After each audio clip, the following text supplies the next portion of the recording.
The experts call it the most important word as far as the results we get from life are concerned in this or any other language, and that word is attitude. It is our attitude toward life which will determine life's attitude toward us. Let's face the fact honestly that we shape our own lives, and the shapes of them will be determined by our attitudes. A person with a poor attitude toward learning, for example, isn't going to learn much until he changes his attitude. If we take the attitude that we cannot do something, we generally will not do it. An attitude of failure, and we're whipped before we start.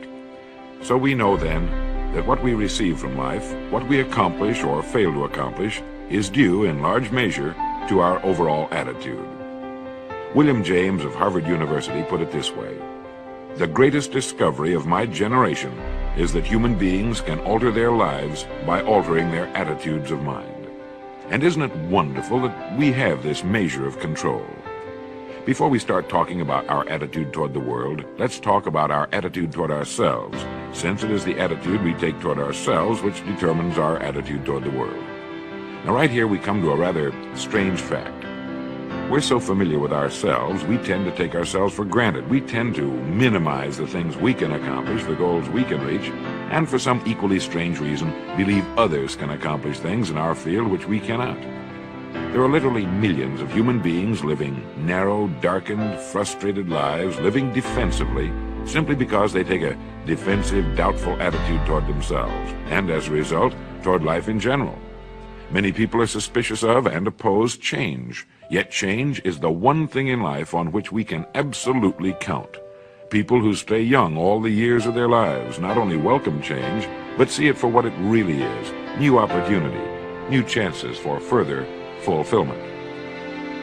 Attitude is a reflection, a result of a person's will. It is incalculably powerful. It can bring about marvelous results for us, but we need to train it patiently, day by day. Now let's talk about the attitudes of people who are successful. The top 5% of the people who go sailing through life from one success to another, and who, even when they fail at something, shrug it off and head right out again. No matter who the person is or what he does, men and women in sales, business executives, people in all the professions, wives and mothers, students, top people in the armed forces, public servants, men and women in the service of religion, working men and women in all fields of endeavor, wherever you find a person doing an outstanding job and getting outstanding results, you will find a person with the right kind of attitude. These people take the attitude toward themselves that they can accomplish what they set out to accomplish, that there's no good reason on earth why they can't be competent, successful. They have a healthy attitude toward themselves and, as a result, toward life and the things they want to accomplish.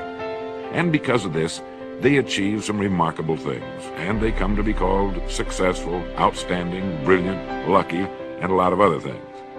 They're quite frequently no more brilliant or outstanding than the majority of the people by whom they're surrounded. But they did develop the right attitude, and they found their accomplishments not too difficult, and many times surprisingly easy, simply because it seems that so few are really trying, really believe in themselves. Successful people come in all shapes and sizes and in widely varying degrees of intelligence, background, and so on. But they all have one thing in common. They expect more good out of life than bad. They expect to succeed more than they fail. If you want something worthwhile, take the attitude that there are a lot more reasons why you can have it than there are that you cannot, and set out to earn it. Go after it, work at it, ask for it, and 9 times out of 10, you'll get it. Our environment is really a mirror of our mental attitude. If we don't like our environment, we have to change our attitude first. Now, the world plays no favorites. It's impersonal. It doesn't care whether we change or not. Adopting a good, healthy attitude toward life doesn't affect the world and the people in it nearly as much as it affects us. It would be impossible to even estimate the number of jobs which have been lost, the number of promotions missed, the number of sales not made, the number of marriages ruined by poor attitudes.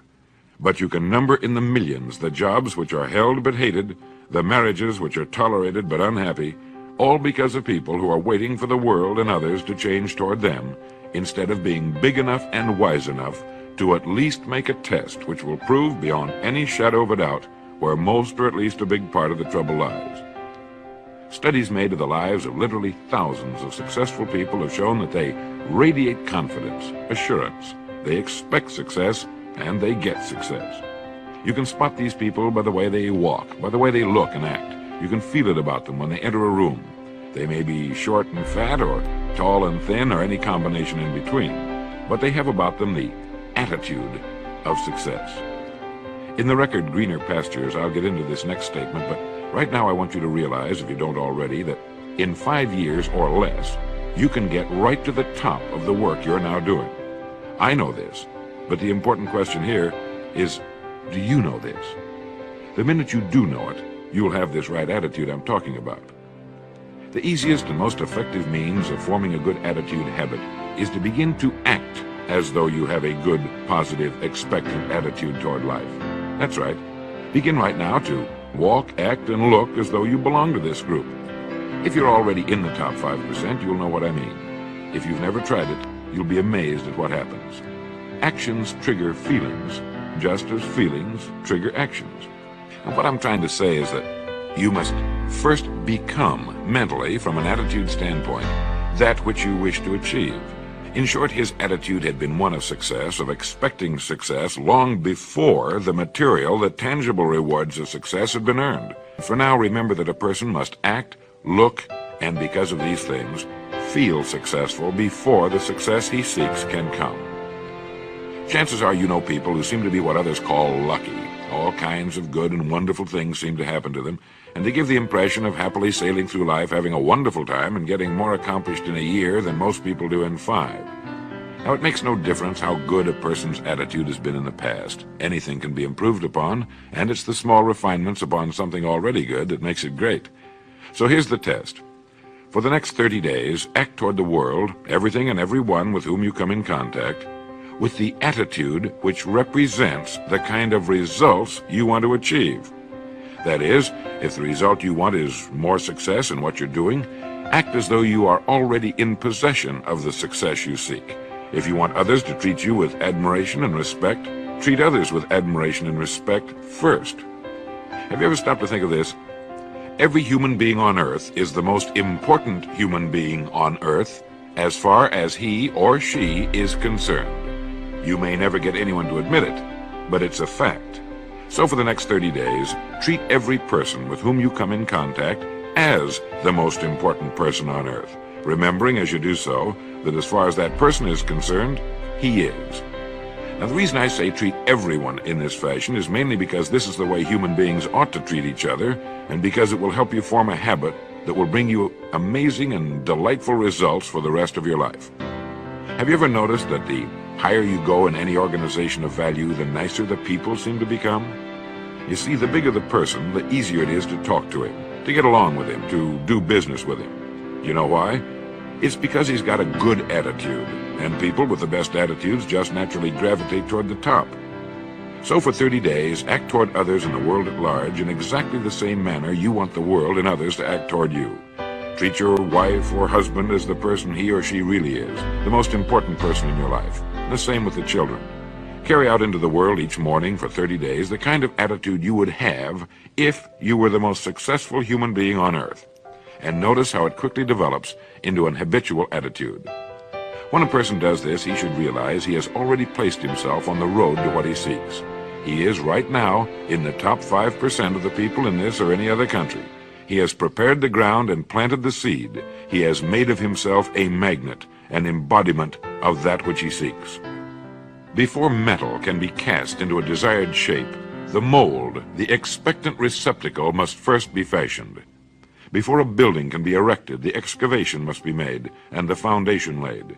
And before a person can achieve the kind of life he wants, he must become that kind of individual. He must think, act, talk, walk, and conduct himself in all of his affairs as would the person he wishes to become. He is then actually that person, and the things that person would have and do will naturally come to him. Almost immediately, a change will be noticed. Irritations that used to frustrate and annoy disappear. When some less informed individual gives you a bad time, stay on the track. When someone cuts in front of you with his car or acts in any other manner that shows his ignorance and lack of courtesy, don't permit yourself to drop to his level. pity him, for that's what he really deserves. That's the very group a person doesn't want to belong to. And if he acts like them, well, let's face it, he belongs with them. There's nothing in the world that men, women, and children want and need more than the feeling that they're important, that they're needed and respected. They will give their love, their affection, their respect, and their business to the person who fills this need. So the magic word is attitude. And in summing up, a few points to keep in mind. 1. It is our attitude at the beginning of a task which, more than anything else, will affect its successful outcome. 2. It is our attitude toward life which determines life's attitude toward us. 3. We are interdependent. It is impossible to succeed without others. And it is our attitude toward others which will determine their attitude toward us. 4. Before a person can achieve the kind of life he wants, he must become that kind of individual. He must think, act, talk, walk, and conduct himself in all of his affairs as would the person he wishes to become. 5. The higher you go in any organization of value, the better will be the attitudes you will find. 6. Your mind can hold only one thought at a time, and since there's nothing at all to be gained by being negative, be positive. 7. The deepest craving of human beings is to be needed, to feel important, to be appreciated. Give it to them, and they'll return it to you. 8. Look for the best in new ideas. As someone said, I've never met a person I couldn't learn something from. 9. Don't waste valuable time broadcasting personal problems. It probably won't help you. It cannot help others. 10. Don't talk about your health unless it's good. 11. Radiate the attitude of well-being, of confidence, of a person who knows where he's going. This will inspire those around you, and you'll find good things will begin happening to you. And 12, lastly, for the next 30 days, treat everyone with whom you come in contact as the most important person on earth. If you'll do this for 30 days, you'll do it for the rest of your life. Success or failure in any undertaking is caused more by the mental attitude even than by mental capacities.